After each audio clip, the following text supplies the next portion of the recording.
Hi friends, welcome back to my channel tech with Prem in Kannada.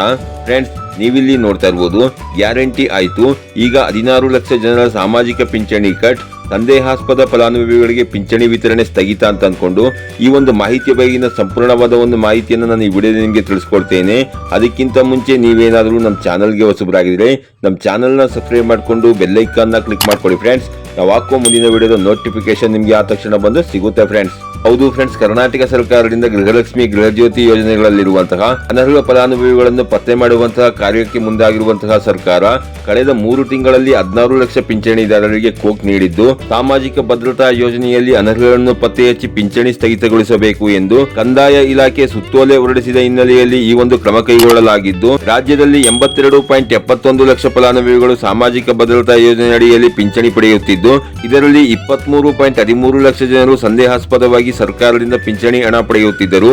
ಈ ಪ್ರಕರಣಗಳಲ್ಲಿ ಇಲ್ಲಿಯವರೆಗೂ 20 ಲಕ್ಷ ಫಲಾನುಭವಿಗಳ ವಿವರವನ್ನು ಗ್ರಾಮ ಆಡಳಿತಾಧಿಕಾರಿಗಳ ಮೂಲಕ ಪರಿಶೀಲಿಸಿದ್ದು, ಇದರಲ್ಲಿ 16,41,440 ಫಲಾನುಭವಿಗಳಿಗೆ ಪಾವತಿಸುತ್ತಿದ್ದಂತಹ ಪಿಂಚಣಿಯನ್ನು ನಿಲ್ಲಿಸಲಾಗಿದೆ ಎಂದು ಸರ್ಕಾರ ಸಮರ್ಥಿಸಿಕೊಂಡಿದ್ದು, 20 ಲಕ್ಷ ಸಂದೇಹಾಸ್ಪದ ಫಲಾನುಭವಿಗಳಲ್ಲಿ 16 ಲಕ್ಷ ಫಲಾನುಭವಿಗಳಿಗೆ ನೀಡುತ್ತಿದ್ದ ಪಿಂಚಣಿ ನಿಲ್ಲಿಸಲಾಗಿದ್ದು, ಇನ್ನುಳಿದ 3 ಲಕ್ಷ ಫಲಾನುಭವಿಗಳ ಪರಿಶೀಲನಾ ಕಾರ್ಯ ಮುಂದುವರೆದಿದ್ದು, ಈ ಸಂಖ್ಯೆ ಇನ್ನಷ್ಟು ಹೆಚ್ಚಾಗುವಂತಹ ಸಂಭವವಿದೆ. ಹಾಗೂ ಸಂದೇಹಾಸ್ಪದ ಪ್ರಕರಣಗಳನ್ನು ಪರಿಶೀಲಿಸಲೆಂದೇ ಸಂಯೋಜನೆ ಮೊಬೈಲ್ ಆಪ್ ಸಿದ್ಧಪಡಿಸಲಾಗಿದ್ದು, 2.21 ಲಕ್ಷ ಫಲಾನುಭವಿಗಳ ವಾಸಕ್ಕೆ ದಾಖಲೆ ಇಲ್ಲದ ಕಾರಣದಿಂದಾಗಿ ವಯಸ್ಸಿನ ದೃಢೀಕರಣದ ಬಗ್ಗೆ ತಪ್ಪು ಮಾಹಿತಿ ನೀಡಿ ಪಿಂಚಣಿ ಪಡೆಯುತ್ತಿದ್ದಂತಹ 88,277 ಪಿಂಚಣಿಗಳನ್ನು ರದ್ದು ಮಾಡಲಾಗಿದೆ. 2,21,761 ಫಲಾನುಭವಿಗಳು ವಿಳಾಸದಲ್ಲಿ ವಾಸವಿಲ್ಲದೆ ಇರುವುದರಿಂದ ಈ ಪ್ರಕರಣಗಳನ್ನು ಪಿಂಚಣಿಯಿಂದ ಹೊರಗಿಡಲಾಗಿದೆ. ಹಾಗೂ 13,23,932 ಫಲಾನುಭವಿಗಳು ಸಂಬಂಧಪಟ್ಟ ದಾಖಲೆಗಳನ್ನು ನೀಡುವಲ್ಲಿ ವಿಫಲವಾಗಿದ್ದರಿಂದ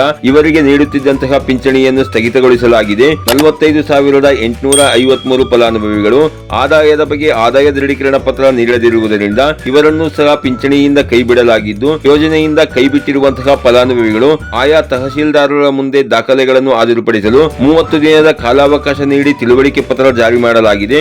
ಕಾಲಮಿತಿಯೊಳಗೆ ದಾಖಲೆ ಹಾಜರುಪಡಿಸಲು ವಿಫಲವಾದರೆ ಅಂತಹವರ ಪಿಂಚಣಿ ರದ್ದಾಗಲಿದೆ. ಪ್ರತಿ ತಿಂಗಳು ವಿಧವಾ ವೇತನ, ಸಂಧ್ಯಾ ಸುರಕ್ಷಾ ವೇತನ, ವಿಕಲಚೇತನ ಮಾಸಿಕ ಪಿಂಚಣಿ ವೇತನ, ಬುದ್ಧಿಮಾಂದ್ಯ ಮಾಸಿಕ ಪಿಂಚಣಿ ಸೇರಿ 16 ಲಕ್ಷಕ್ಕೂ ಅಧಿಕ ಜನರಿಗೆ ಪಿಂಚಣಿ ನಿಲ್ಲಿಸಿರುವುದರಿಂದ ಬೊಕ್ಕಸಕ್ಕೆ 106 ಕೋಟಿ ಉಳಿತಾಯವಾಗಲಿದ್ದು, ಆದರೆ ಇದಾವುದು ತಿಳಿಯದ ಹಲವು ಹಿರಿಯರು 3 ತಿಂಗಳಾದರೂ ವೃದ್ಧಾಪ್ಯ ವೇತನ ಬಂದಿಲ್ಲ ಎಂದು ಕಚೇರಿಗೆ ಅಲೆಯುತ್ತಿದ್ದಾರೆ ಎನ್ನುವ ಒಂದು ಮಾಹಿತಿಯನ್ನು ಅವರು ಹಂಚಿಕೊಂಡಿರುತ್ತಾರೆ ಫ್ರೆಂಡ್ಸ್. ಹಾಗೆಯೇ ರಾಜ್ಯದ ಕೆಲವೊಂದು ಜಿಲ್ಲೆಗಳ ಸಂದೇಹಾಸ್ಪದ ಪಿಂಚಣಿ ಪ್ರಕರಣಗಳು ಹಾಗೂ ಪಿಂಚಣಿ ಸ್ಥಗಿತಗೊಂಡಿರುವಂತಹ ಮಾಹಿತಿಯನ್ನು ನೋಡೋದಾದರೆ, ಬಾಗಲಕೋಟೆಯ ಜಿಲ್ಲೆಯಲ್ಲಿ 31,551 ಸಂದೇಹಾಸ್ಪದ ಪ್ರಕರಣಗಳಿದ್ದು, ಅದರಲ್ಲಿ 24,463 ಪಿಂಚಣಿದಾರರ ಪಿಂಚಣಿಯನ್ನು ಸ್ಥಗಿತಗೊಳಿಸಲಾಗಿರುತ್ತದೆ.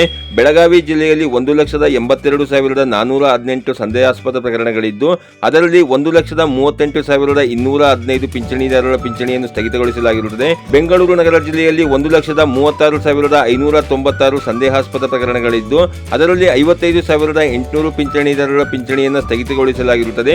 ಅದೇ ರೀತಿ ಬೀದರ್ ಜಿಲ್ಲೆಯಲ್ಲಿ 1,18,064 ಸಂದೇಹಾಸ್ಪದ ಪ್ರಕರಣಗಳಿದ್ದು, ಅದರಲ್ಲಿ 69,345 ಪಿಂಚಣಿದಾರರ ಪಿಂಚಣಿಯನ್ನು ಸ್ಥಗಿತಗೊಳಿಸಲಾಗಿರುತ್ತದೆ. ಅದೇ ರೀತಿ ಚಿಕ್ಕಮಗಳೂರು ಜಿಲ್ಲೆಯಲ್ಲಿ 69,033 ಸಂದೇಹಾಸ್ಪದ ಪ್ರಕರಣಗಳಿದ್ದು, ಅದರಲ್ಲಿ 55,430 ಪಿಂಚಣಿದಾರರ ಪಿಂಚಣಿಯನ್ನು ಸ್ಥಗಿತಗೊಳಿಸಲಾಗಿರುತ್ತದೆ. ಚಿತ್ರದುರ್ಗ ಜಿಲ್ಲೆಯಲ್ಲಿ 77,763 ಸಂದೇಹಾಸ್ಪದ ಪ್ರಕರಣಗಳಿದ್ದು, ಅದರಲ್ಲಿ 57,507 ಪಿಂಚಣಿದಾರರ ಪಿಂಚಣಿಯನ್ನು ಸ್ಥಗಿತಗೊಳಿಸಲಾಗಿರುತ್ತದೆ. ದಾವಣಗೆರೆ ಜಿಲ್ಲೆಯಲ್ಲಿ 1,04,805 ಸಂದೇಹಾಸ್ಪದ ಪ್ರಕರಣಗಳಿದ್ದು, ಅದರಲ್ಲಿ 95,297 ಪಿಂಚಣಿದಾರರ ಪಿಂಚಣಿಯನ್ನು ಸ್ಥಗಿತಗೊಳಿಸಲಾಗಿದ್ದು, ಹಾಸನ ಜಿಲ್ಲೆಯಲ್ಲಿ 98,798 ಸಂದೇಹಾಸ್ಪದ ಪ್ರಕರಣಗಳಿದ್ದು, ಅದರಲ್ಲಿ 44,188 ಪಿಂಚಣಿದಾರರ ಪಿಂಚಣಿಯನ್ನು ಸ್ಥಗಿತಗೊಳಿಸಲಾಗಿರುತ್ತದೆ. ಕಲಬುರಗಿ ಜಿಲ್ಲೆಯಲ್ಲಿ 1,18,386 ಸಂದೇಹಾಸ್ಪದ ಪ್ರಕರಣಗಳಿದ್ದು, ಅದರಲ್ಲಿ 94,712 ಪಿಂಚಣಿದಾರರ ಪಿಂಚಣಿಯನ್ನು ಸ್ಥಗಿತಗೊಳಿಸಲಾಗಿರುತ್ತದೆ. ಹಾಗೆಯೇ ತುಮಕೂರು ಜಿಲ್ಲೆಯಲ್ಲಿ 1,18,178 ಸಂದೇಹಾಸ್ಪದ ಪ್ರಕರಣಗಳಿದ್ದು, ಅದರಲ್ಲಿ 63,922 ಪಿಂಚಣಿದಾರರ ಪಿಂಚಣಿಯನ್ನು ಸ್ಥಗಿತಗೊಳಿಸಲಾಗಿರುತ್ತದೆ ಫ್ರೆಂಡ್ಸ್. ಹಾಗೆಯೇ 18/6/2026 ಇದರ ಬಗ್ಗೆ ಪತ್ರಿಕೆಯಲ್ಲಿ ಬಂದಿರುವಂತಹ ಪತ್ರಿಕಾ ವರದಿಯನ್ನು ಸಹ ನೀವು ಇಲ್ಲಿ ನೋಡ್ತಾ ಇರಬಹುದು ಫ್ರೆಂಡ್ಸ್. ಯಾರೆಲ್ಲ ಸರ್ಕಾರದಿಂದ ಸಾಮಾಜಿಕ ಭದ್ರತಾ ಯೋಜನೆಗಳ ಮೂಲಕ ನೀಡುವಂತಹ ಪಿಂಚಣಿ ಹಣವನ್ನು ಪಡ್ಕೊಳ್ಳುವಂತಹ ಪಿಂಚಣಿದಾರರು ಈ ಒಂದು ವಿಡಿಯೋವನ್ನು ನೋಡ್ತಾ ಇದ್ದೀರಿ, ಅಂತವರು ಆದಷ್ಟು ಈ ವಿಡಿಯೋವನ್ನು ನಿಮ್ಮ ವಾಟ್ಸ್ಆಪ್ ಗ್ರೂಪ್ಗಳಲ್ಲಿ ಶೇರ್ ಮಾಡ್ಕೊಳ್ಳಿ ಫ್ರೆಂಡ್ಸ್. ಯಾಕೆ ಅಂತಂದ್ರೆ ಬಾಕಿ ಇರುವಂತಹ ಪಿಂಚಣಿದಾರರಿಗೂ ಈ ಒಂದು ಮಾಹಿತಿ ತಿಳಿದಿರಲಿ ಅನ್ನೋದಕ್ಕೋಸ್ಕರವಾಗಿ ಯಾರೆಲ್ಲ ಈ ಒಂದು ವಿಡಿಯೋ ವಿಡಿಯೋವನ್ನು ನೋಡ್ತಾ ಇದ್ದೀರಿ ಅಂತವರು ಈ ಒಂದು ವಿಡಿಯೋವನ್ನು ಆದಷ್ಟು ನಿಮ್ಮ ವಾಟ್ಸ್ಆಪ್ ಗ್ರೂಪ್ಗಳಲ್ಲಿ ಶೇರ್ ಮಾಡ್ಕೊಳ್ಳಿ ಫ್ರೆಂಡ್ಸ್. ಇದಾಗಿತ್ತು ಇವತ್ತಿನ ಮಾಹಿತಿ. ಈ ಮಾಹಿತಿ ನಿಮಗೆ ಉಪಯುಕ್ತ ಅನ್ಸಿದ್ರೆ ವಿಡಿಯೋಗೆ ಒಂದು ಲೈಕ್ ಮಾಡಿ, ಕಮೆಂಟ್ ಮಾಡಿ, ಶೇರ್ ಮಾಡಿ. ಹಾಗೆ ನಮ್ಮ ಚಾನಲ್ಗೆ ಹೊಸಬರಾಗಿರಿ ನಮ್ಮ ಚಾನಲ್ನ ಸಬ್ಸ್ಕ್ರೈಬ್ ಮಾಡಿಕೊಂಡು ಬೆಲ್ ಐಕಾನ್ನ ಕ್ಲಿಕ್ ಮಾಡ್ಕೊಳ್ಳಿ ಫ್ರೆಂಡ್ಸ್. ನಾವು ಹಾಕೋ ಮುಂದಿನ ವಿಡಿಯೋದ ನೋಟಿಫಿಕೇಶನ್ ನಿಮಗೆ ಆ ತಕ್ಷಣ ಬಂದು ಸಿಗುತ್ತೆ ಫ್ರೆಂಡ್ಸ್.